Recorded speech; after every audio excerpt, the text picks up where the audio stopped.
का दोषी है, दिल्ली का अपनी अनुमति नहीं है, तो फिर काहे मुख्यमंत्री पद से चिपके हुए हो? दिल्ली के प्रति अगर जरा भी दर्द है तो इस्तीफा दे दो, किसी और को बिठा दो उस पे भाई।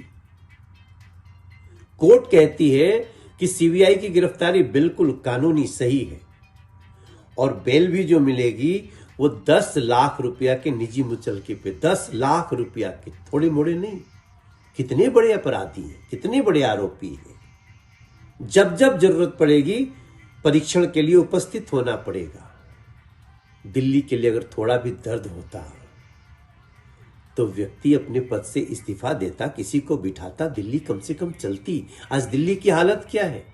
सड़कें टूटी हैं, पानी गंदा है, टैंकर माफिया फल फूल रहे हैं, बिजली पानी के बड़े बड़े बिल आ रहे हैं, सब परेशान हैं। अरविंद केजरीवाल जी, अगर नैतिकता है तो अपने पद से इस्तीफा दो, अपने ये राजमहल का मोह त्यागो। कुर्सी से चिपके रहकर आप जब काम ही नहीं कर सकते, साइन ही नहीं कर सकते, तो क्यों हो पद पे? ये दिल्ली की जनता जानना चाहती है कि आखिर दिल्ली को और कितने दर्द दोगे। कैसे दिखती है बीजेपी? मुझे लगता है आम आदमी पार्टी को इतनी जल्दी खैर मनाने की या लड्डू बांटने की जल्दबाजी नहीं करनी चाहिए। केस के मेरिट पर उनको जमानत नहीं मिली है, इसलिए मिली है क्योंकि वो सिविल राइट्स की बात है, उसके तहत उनकी सिविल जो लिबर्टी है उसके तहत उनको बेल दी गई है। ट्रायल बहुत जल्दी शुरू होगा और फिर से उनको पूरी सुनवाई में बैठना पड़ेगा। तो मुझे लगता नहीं है कि ये सोचकर कि किसी तरह से उनको करप्शन फ्री या मुक्त माना जा रहा है या इनोसेंट माना जा रहा है, इसलिए उनको बेल मिली है। और सिर्फ इस वजह से क्योंकि एक अपवाद होता है जेल और नियम होता है बेल, ये दलील देकर बाकायदा दोनों जजेस की खंडपीठ ने केजरीवाल जी को जमानत दी है। तो इतनी ज़्यादा जल्दबाजी की ज़रूरत नहीं है। बहुत संगीन मामले हैं, बहुत सारे गवाह हैं, बहुत सारा सबूत है, चार्जशीट्स हैं और जल्दी ही ट्रायल होगा और तभी सारा फैसला होगा। देखिए, इसमें दो बातें हैं। पहली बात तो यह है कि जमानत जब मिल गई तो ये अरविंद केजरीवाल हों या इंडिया अलायंस के बाकी नेता हों, सारे लोग एक सुर से ये आरोप लगाते थे भारत सरकार के ऊपर कि भारत सरकार ने जितनी संवैधानिक संस्थाएं हैं सबको कब्जा कर लिया है। उनमें माननीय सर्वोच्च न्यायालय भी है, सीबीआई है, ईडी है, एनआईए आदि संस्थाएं। मनीष सिसोदिया को भी बेल मिली, अब अरविंद केजरीवाल को भी बेल मिल गया है। तो अब तो उन लोगों को अपने आरोप को वापस लेना चाहिए और जनता से माफी मांगनी चाहिए कि हम लोगों ने जो कहा था कि इन संवैधानिक संस्थाओं को भारत सरकार ने कब्जा कर लिया है, ये गलत था, क्योंकि यदि कब्जा होता तो बेल नहीं मिलता। दूसरी बात मैं ये कहना चाहता हूँ कि अरविंद केजरीवाल जी ने नैतिकता को ध्वस्त करने की सारी हदें पार कर दी, इसका विश्व रिकॉर्ड बना दिया कि जेल में रहते रहते उन्होंने मुख्यमंत्री पद से त्यागपत्र नहीं दिया। अभी कोर्ट ने जो जमानत देते हुए जो टिप्पणी की है, जो कहा है, वो किसी नैतिकतावादी आदमी के लिए या किसी सम्माननीय व्यक्ति के लिए बहुत बड़ा एक तमाचा है। कोर्ट ने ये कहा कि अरेस्टिंग गलत नहीं था। कोर्ट ने यह भी प्रतिबंध लगाया कि आप ऑफिस नहीं जा सकते, आप किसी फाइल पे सिग्नेचर नहीं कर सकते। अब आप सोच सकते हैं कि एक चीफ मिनिस्टर के लिए जमानत तो दी कोर्ट ने, लेकिन साथ साथ ये कितना मतलब ह्यूमिलिएटिंग है।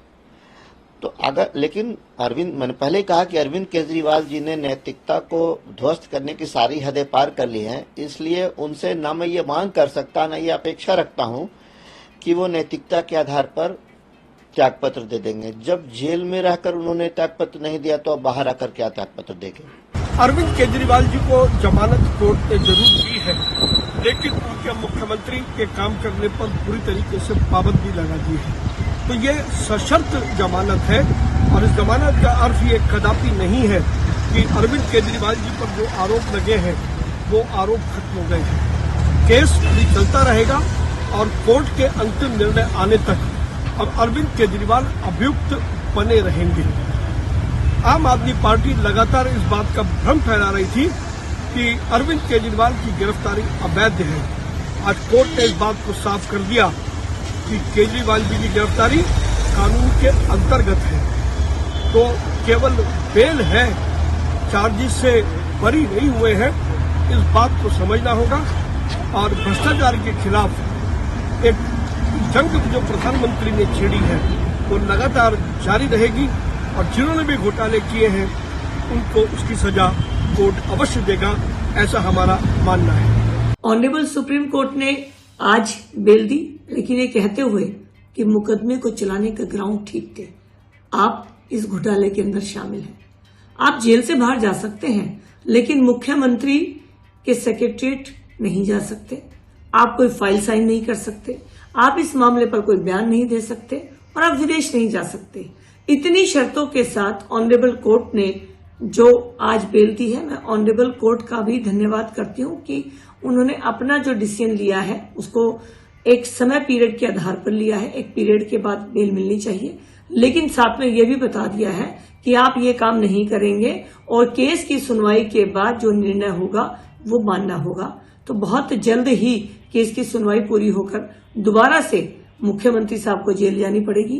अब वो इतने बीच में पूर्व मुख्यमंत्री बनकर रहते हैं या मुख्यमंत्री की कुर्सी पर जबरदस्ती बैठते हैं, ये भी एक बहुत बड़ा सवाल है।